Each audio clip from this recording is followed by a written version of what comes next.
नमस्कार दोस्तों। आज जो हम अध्याय करने जा रहे हैं उसका नाम है मानव नेत्र तथा रंग बिरंगा संसार। आज हम इसका 5वां और आखिरी भाग करेंगे। तो चलिए जल्दी से देखते हैं कि आखिरी भाग में आखिर हम क्या जानने वाले हैं। तो इस भाग में हम जानेंगे प्रकाश का प्रकीर्णन। अब इससे पहले वाले भाग में हमने जाना था वायुमंडलीय अपवर्तन के बारे में, जहां पर हमने काफी अनोखी चीजों की बात करी थी जो वायुमंडलीय अपवर्तन के कारण होते हैं। जैसे कि हमें जितनी भी आकाशीय चीज होती है वो थोड़ी ऊपर की ओर उठी हुई दिखाई देती है, या फिर सूरज हमें 2 मिनट पहले दिख जाता है और 2 मिनट बाद में अस्त होता है। अब प्रकाश के प्रकीर्णन की वजह से भी ऐसी ही कुछ अनोखी चीजें होती हैं। तो आज भी जो हम पढ़ने वाले हैं वो ऐसी ही कुछ अनोखी चीजों के बारे में पढ़ेंगे और जानेंगे कि आखिर वो होते किस तरीके से। अब उन्हें समझने से पहले हमें प्रकीर्णन अच्छे से समझ में आना चाहिए। तो चलिए एक बार फिर से इसे देख लेते हैं कि आखिर ये होता क्या है। वैसे इसकी बात हमने पहली वीडियो में भी करी थी, तो ये रिपीटिशन ही हो जाएगा। जैसा कि हम जानते हैं सारी चीजें मैटर से मिलकर बनी होती हैं, यानी कि छोटे छोटे कणों से मिलकर बनी होती हैं। तो हवा में भी ऐसे ही कण होते हैं जो अगर हम उसे बहुत ज्यादा जूम करेंगे तो दिखाई देंगे। अब होता क्या है, मान लीजिए आप एक पत्थर सीधा फेंक रहे हैं तो वो सीधा जाएगा, परंतु मान लीजिए रास्ते में कुछ आ जाए, कोई और दीवार आ जाए, तो होगा क्या कि आपने तो उसे सीधा फेंका होगा परंतु वो किसी और दिशा में चला जाएगा। ऐसा ही प्रकाश के साथ होता है। जब प्रकाश सीधी आती है तो इन कणों से टकराकर अलग अलग दिशाओं में फैल जाती है। इसे ही कहा जाता है प्रकाश का प्रकीर्णन। तो यहाँ तक आपको बात समझ में आ गई होगी कि प्रकाश का प्रकीर्णन होता किस तरीके से है। इसके बारे में हम पहली कक्षा में भी पढ़ चुके हैं, जहां पर हमने टिंडल प्रभाव को जाना था। टिंडल प्रभाव भी प्रकाश के प्रकीर्णन की वजह से ही होता है, परंतु उसे तो हम जानते ही हैं। चलिए एक नया सवाल लेते हैं। तो हमारा नया सवाल है कि आकाश नीला क्यों दिखाई देता है। अब हम सब जानते हैं कि आकाश नीला दिखाई देता है। आजकल ये थोड़ा भूरे रंग का दिखाई देता है क्योंकि पॉल्यूशन ज्यादा है, परंतु बात वो नहीं है। हमें ये जानना है कि आकाश जो है वो नीला क्यों दिखता है। तो नीला दिखने का कारण क्या हो सकता है, सोचिए जरा। अब जैसा कि हम जानते हैं कि हम प्रकाश का प्रकीर्णन पढ़ रहे हैं, तो जाहिर सी बात है कि उत्तर भी होगा प्रकाश का प्रकीर्णन। पर चलिए समझते हैं कि ये होता किस तरीके से है। अब इसे समझने के लिए हमें कुछ और चीजें भी समझनी होंगी। यहाँ पर लिखा है जब प्रकाश छोटे छोटे कणों पर आपतित होता है तो उसका विभिन्न दिशाओं में प्रकीर्णन हो जाता है। ये तो प्रकीर्णन की ही डेफिनेशन है। अब हमने क्या पढ़ा था कि सफेद रंग के अंदर 7 अलग अलग रंग होते हैं, जैसे कि बैगनी, जिसे हम वॉयलेट कहते हैं इंग्लिश में, इंडिगो और ब्लू यानी कि नीला। अब ये जो 3 रंग होते हैं इसके बारे में हमने पढ़ा था कि इनका न्यूनतम तरंग दैर्ध्य होता है। ग्रीन यानी कि जो हरा रंग है उसका तरंग दैर्ध्य बाकियों के कंपेयर में बराबर होता है, यानी कि दोनों के बीच का होता है। और येलो, ऑरेंज और रेड यानी कि लाल रंग जो है, इन तीनों का तरंग दैर्ध्य जो होता है वो बहुत ज्यादा होता है। अब हमने एक बात पढ़ी थी कि न्यूनतम तरंग दैर्ध्य जिन रंगों का होता है उनका प्रकीर्णन बड़ी आसानी से हो जाता है, वहीं पर अधिकतम तरंग दैर्ध्य वाले रंगों का जो प्रकीर्णन है वो उतनी आसानी से नहीं हो पाता। अब यहाँ पर देखिए, ये हमारा अर्थ है। अब इसके आसपास क्या है, हमारा वायुमंडल। अब इसके अंदर कण होते हैं, जैसे कि ऑक्सीजन और नाइट्रोजन के बहुत सारे कण होते हैं। अब होता क्या है कि सूर्य से प्रकाश धरती पर आता है, परंतु धरती पर पहुंचने से पहले वो वायुमंडल में पहुंचता है, और वायुमंडल में ये जो ऑक्सीजन और नाइट्रोजन के अणु हैं इनसे ये प्रकाश टकराता है, और होता क्या है कि उसका प्रकीर्णन शुरू हो जाता है। अब प्रकीर्णन किन रंगों का सबसे आसानी से हो रहा था, वॉयलेट का, इंडिगो का और ब्लू यानी कि नीले रंग का। अब होता क्या है कि वॉयलेट और इंडिगो का जो प्रकीर्णन होता है वो बहुत पहले ही होना शुरू हो जाता है, परंतु जो ब्लू रंग है यानी कि नीला रंग, उसका प्रकीर्णन बहुत ज्यादा होता है और वो पूरे आकाश में फैल जाता है।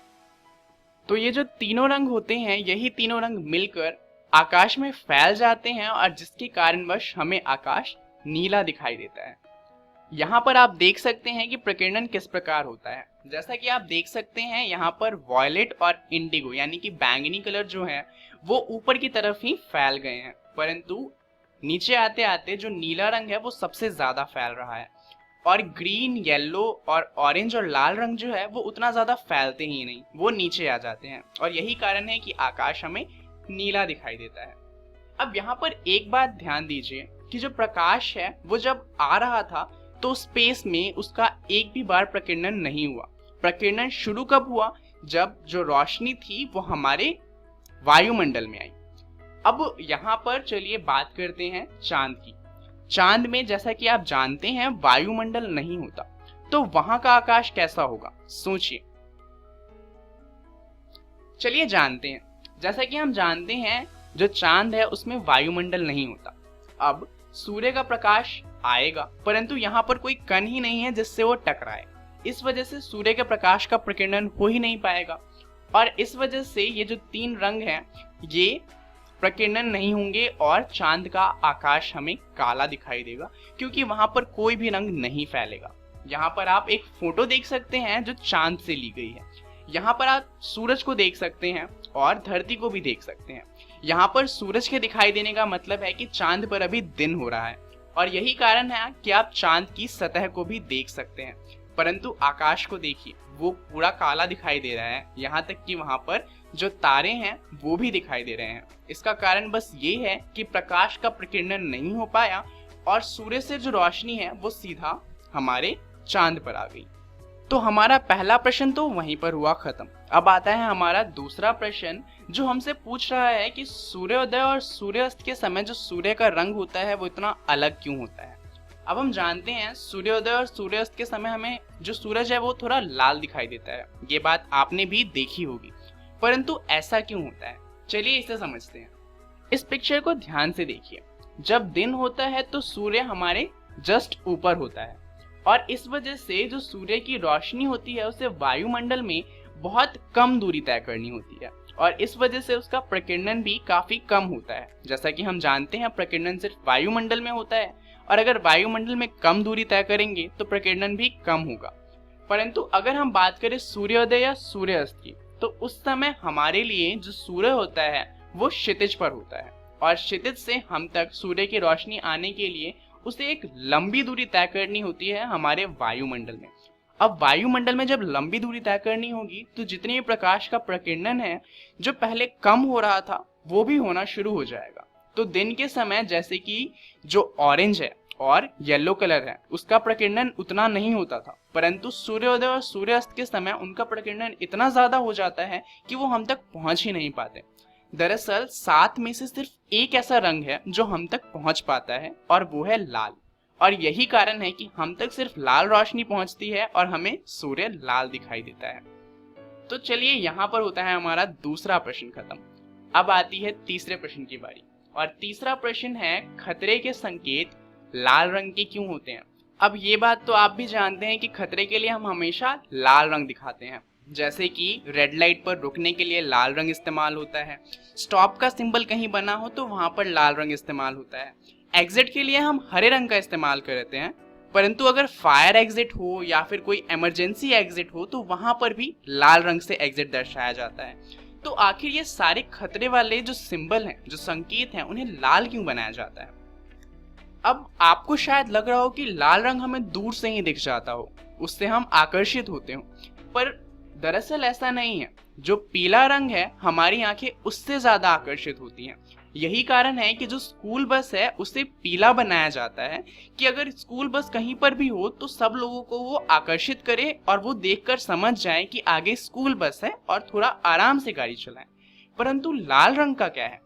दरअसल लाल रंग जो है वो प्रकीर्ण नहीं होती। दरअसल उसका अधिकांश भाग कणों द्वारा प्रकीर्ण हो ही नहीं पाता।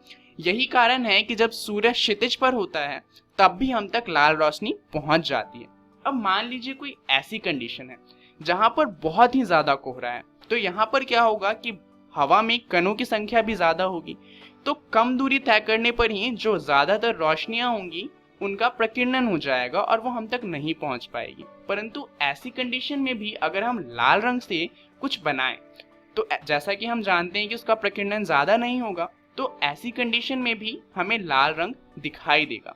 और यही कारण है कि धुंध जैसी कंडीशन हो या कुछ भी हो, हमें जो खतरे का सिंबल है वो दिखाई दे जाएगा और इसीलिए उन्हें लाल रंग से बनाया जाता है। तो आज के लिए इतना ही।